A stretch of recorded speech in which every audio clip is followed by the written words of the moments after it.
Vito Corleone, or Don Corleone to you, needs absolutely no introduction in the world of pop culture, and he has single-handedly served as inspiration for every single mafia movie ever made since his appearance. From his demeanor and personality to iconic quotes such as, "I'm gonna make him an offer he can't refuse," Don Corleone has left behind quite the rich legacy. He was the brainchild of Mario Puzo, who wrote him into the Godfather novels that eventually made their way to the big screen. Today, we'll be taking you through his entire life and exploring all the key events that made him the legend that shaped the Godfather series. Before we go into our explanation, though, we have a very small request. If you like our content, please support us by subscribing to the channel. It's a small click for you, but for us, it means a lot. Thank you. Let's begin. Who was Vito Corleone before becoming the Godfather? Why did Vito Corleone flee Sicily? Initially portrayed by Marlon Brando and eventually depicted by Robert De Niro, Vito Corleone was the titular character of the Godfather trilogy that was directed by Francis Ford Coppola. However, Vito's journey started years before he established himself in the New York crime scene, and he was born on December 7, 1891 in Corleone Village in Sicily. Raised by his parents, Antonio and Signora Andolini, Vito led a quiet life until a local mafia boss named Don Ciccio went after his father and killed him. While his father died as an honorable man who refused to bow down before the mafia, the Don went after his elder son and killed him before Vito's mother finally made her way to the mafia chief to appeal for forgiveness. She hoped that Don Ciccio would spare Vito's life, but Don declared that he might grow up to be trouble and that he must eradicate him as well. Finally, Signora Andolini decided that she had heard enough, and then she placed a knife to Ciccio's throat to distract him while Vito escaped.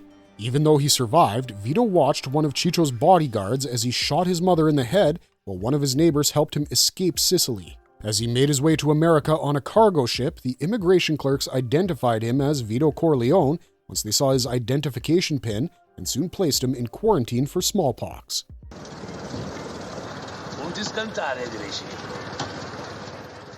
How did Vito Corleone start over in America?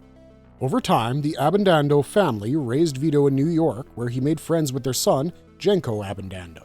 The two became close brothers, and Vito eventually meets Carmela, a Sicilian woman who reciprocates his affections. Soon enough, he settled down with Carmela at the age of 18 and worked at the Abbandando's grocery store for the longest time. While he was trying to start a family with Carmela, Signor Abbandando was strong-armed into hiring Don Fanucci's nephew, and he had no option but to fire Vito. Vito then tried his hand at working at the railroads, but he couldn't sustain a livelihood there and was soon laid off. Around the same time, he had two kids named Santino and Fredo, and his money troubles grew exponentially when his neighbor, Peter Clemenza, asked him to hide his rifles as a favor. Clemenza promised to repay him for this kindness and then took him to an upscale apartment to steal a priceless rug. Now that Vito had gotten a taste for crime, he became close friends with Clemenza and eventually befriended Salvatore Tessio. The trio survived by committing petty theft together and even made decent money by hijacking garment trucks, a job that earned Vito a lot of respect as he was one of the handful of people who could drive the trucks. I'm hard to blame some of the people in this room. And that I do not. What was Vito's first step into the mafia? Around 1917, Don Fanucci soon heard all about Vito's partnership with Clemenza and Sal and declared that they must share their profits with him. He also threatened to go to the police if they refused, but Vito put his foot down even when Clemenza and Sal expressed concern about Fanucci's connection with the mafia.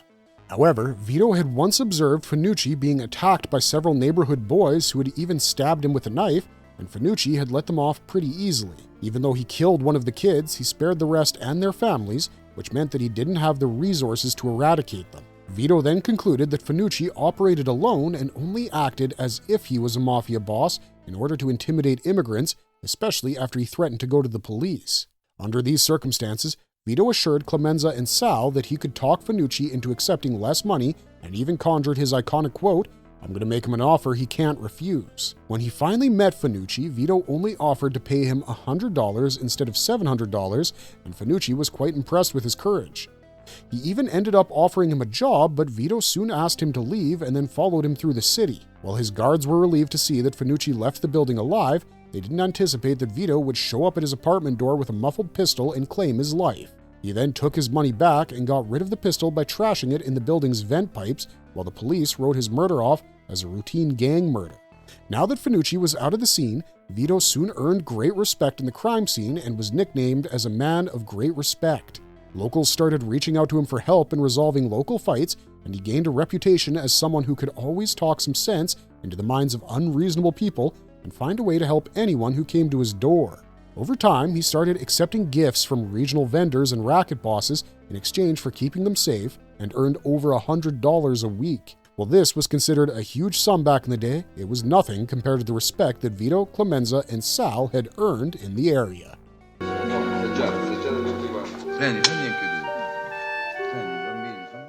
How did olive oil help build a criminal empire? As he amassed more wealth, Vito decided to invest in Genco Piora, an olive oil import business with his longtime friend Genco Abendando. With time, they became the largest olive oil importer in the country, and store owners often gave in to their wishes when Vito intervened. Even though they were minting money, Vito's hunger for power grew, and he soon used this business as a front for his newly organized crime syndicate. During Prohibition, he even used import trucks to smuggle booze from Canada and joined hands with local speakeasies with the promise of political security.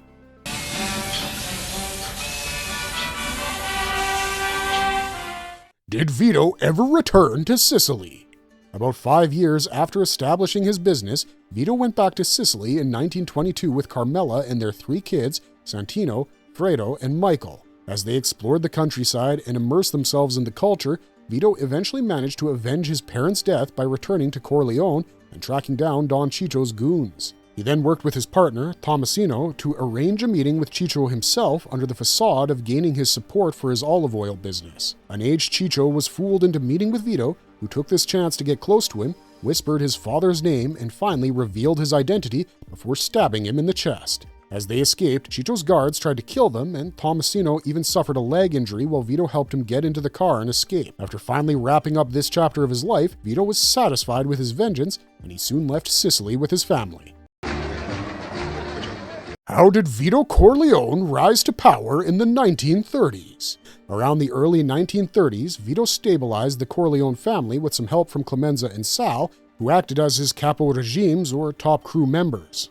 Over time, Genco Abendando became their first consigliere or advisor, and Vito was respectfully addressed as Don Corleone, even by his closest family members. He soon had trouble with a hooligan named Luca Brasi, but he turned the situation around by hiring him as their personal enforcer. During the Great Depression era, people struggled to get jobs, and Don Corleone offered well-paying jobs to anyone who was willing to be affiliated with his syndicate. He also educated the neighborhood boys on finance management and even sent them to college to become lawyers, DAs, and judges, thereby garnering their support in his future endeavors. The Italian community especially looked up to him and even asked for his opinions on who to vote for in office elections, and Corleone's next step to establishing political power was hiring lawyers to pay off as many police authorities as possible. Towards the end of Prohibition, the Mafia realized that they were going to lose most of their revenue, so Don Corleone partnered with Salvatore Maranzo, the well-known gang leader with total control over the gambling scene in Manhattan. He basically created a political umbrella to facilitate Salvatore's expansion to other areas in exchange for a cut of the earnings, but this didn't sit well with Salvatore. He ended up declaring war against Corleone, and this created such a stir that this event was later known as the Olive Oil War. While Salvatore allied with the Tattaglia family and Al Capone to gain the upper hand, Don Corleone's political contacts managed to save the day. They managed to convince Salvatore that Tessio's operations in Brooklyn were the work of a different gang, and the dispute was dissolved until Salvatore sent 2 of Al Capone's gunmen after Don Corleone.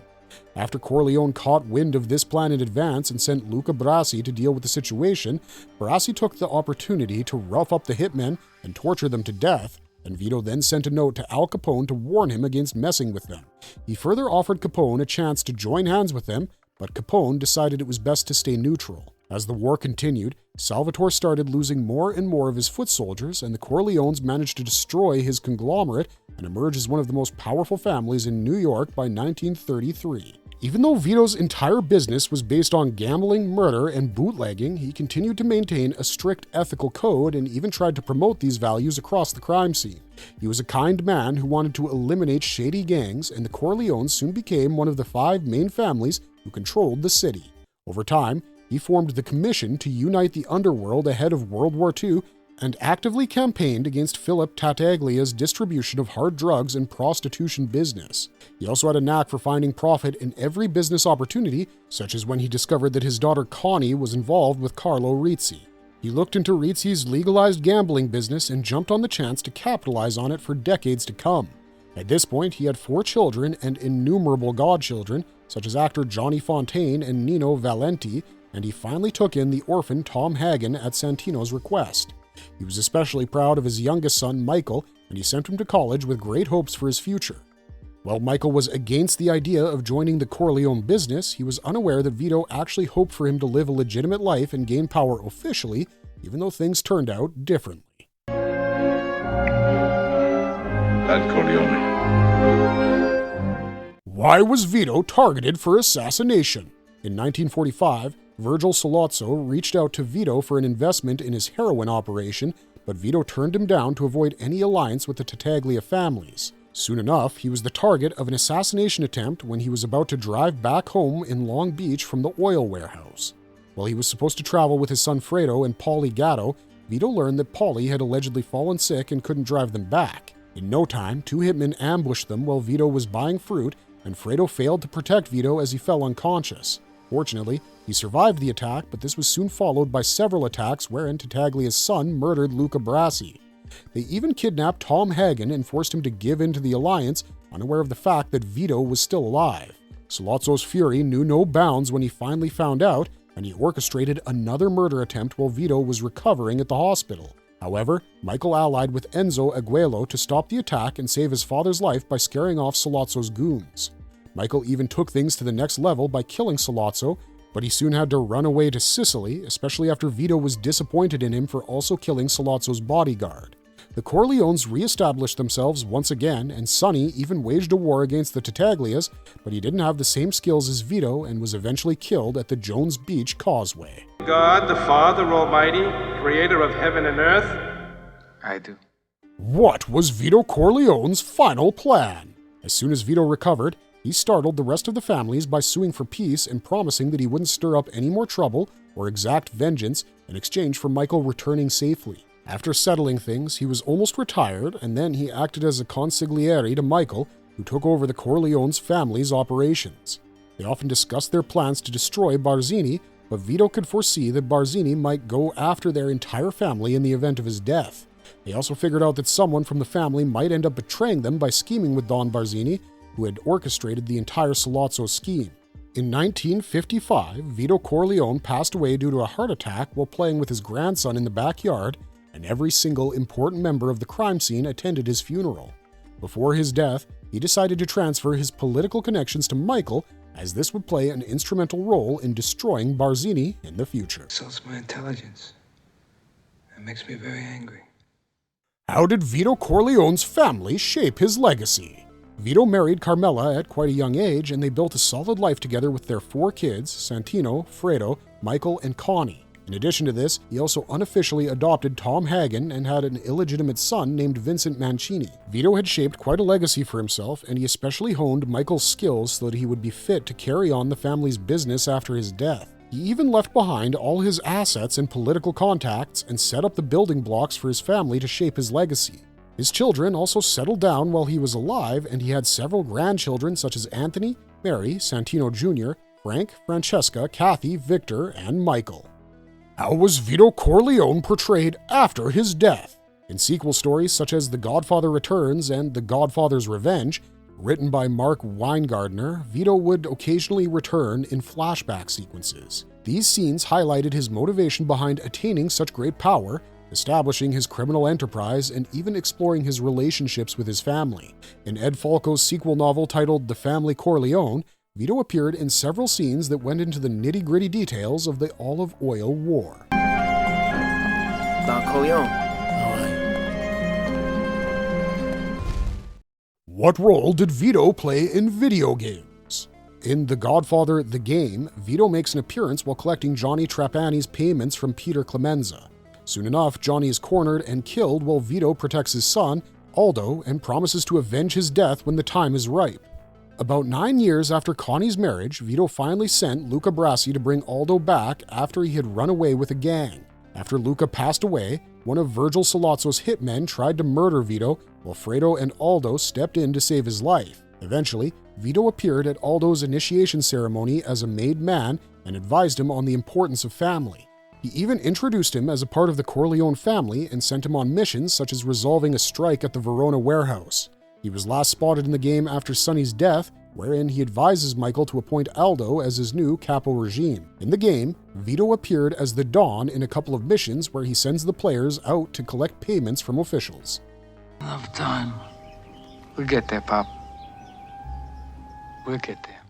What made Vito Corleone a legendary crime boss? Vito was undeniably one of the most legendary characters of all time, and he reached this status by being incredibly loyal and kind to everyone around him. He had a generous heart, and he cared for his wife and children, especially after having a traumatic childhood. He understood the importance of kindness to strangers since he had greatly relied on it to reach such great heights of success, and he always preached about friendship and goodwill. At the same time, he didn't shy away from exacting vengeance if anyone ever wronged him or his family, and he had incredible foresight when it came to spotting weak links. He was quite smart and logical, and he could predict the outcome of any situation so accurately that he rarely had to resort to violence. He went to great lengths to ensure that everyone around him felt respected and important, and he gained their loyalty by approaching them kindly. He hardly ever resorted to threats and had a humble demeanor, unlike other crime lords who flaunted their wealth and power. He believed such individuals to be insecure and reckless and didn't see the point of creating rivals out of them for no reason. He rarely ever lost his temper, and his approach to business was treating everyone with gratitude, hoping they would repay the favor someday. This further helped him maintain a low profile in the eyes of the police, and he was also quite patient in the sense that he sometimes waited for years for his enemies to let their guards down. He was also known for having strict opinions when it came to sexual matters, and he was against out-of-wedlock relations in any case. When Sonny indulged in adultery, Vito declared this as a huge betrayal to the family. He strictly steered clear of any prostitution business and advocated against it in the crime ring, as it was a sign of exploitation of weak women. Even though his childhood was ruined by crime lords in Sicily, he didn't let this influence his moral values and maintained that he was only in the mafia business to safeguard his family's interests. At the end of the day, he had a strong character, and he was a highly intellectual and perceptive man who had created an entire empire on his own. Eventually, he took great pride in Michael's refusing to bow to his demands, as this was a sign that he would lead the family well, but he was soon disappointed when Michael ended up assassinating Sollozzo and McCluskey.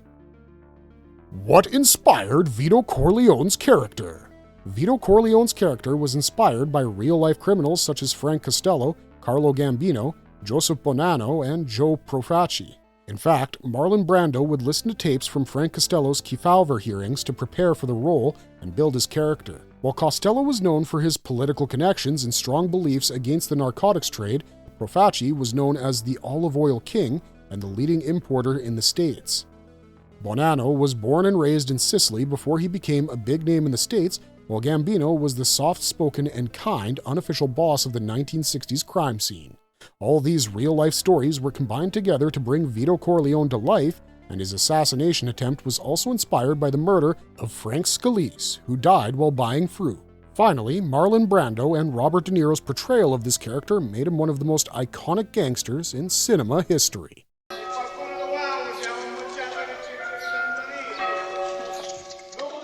Marvelous verdict! And with that, we've explored Vito Corleone's entire journey, ranging from his traumatic childhood in Sicily to his rise in power in New York. Even in death, he set his affairs straight to safeguard the interests of his family, and he was undeniably one of the most complex, well-written characters of all time. Marlon Brando and Robert De Niro have done a fantastic job of portraying Don Corleone, and we hope you enjoyed exploring his roller coaster of a life with us. That's all we got for you this time, but if you liked our content, don't forget to leave a like and subscribe to us if you haven't already. Thanks for watching, stay safe out there, and have a marvelous day.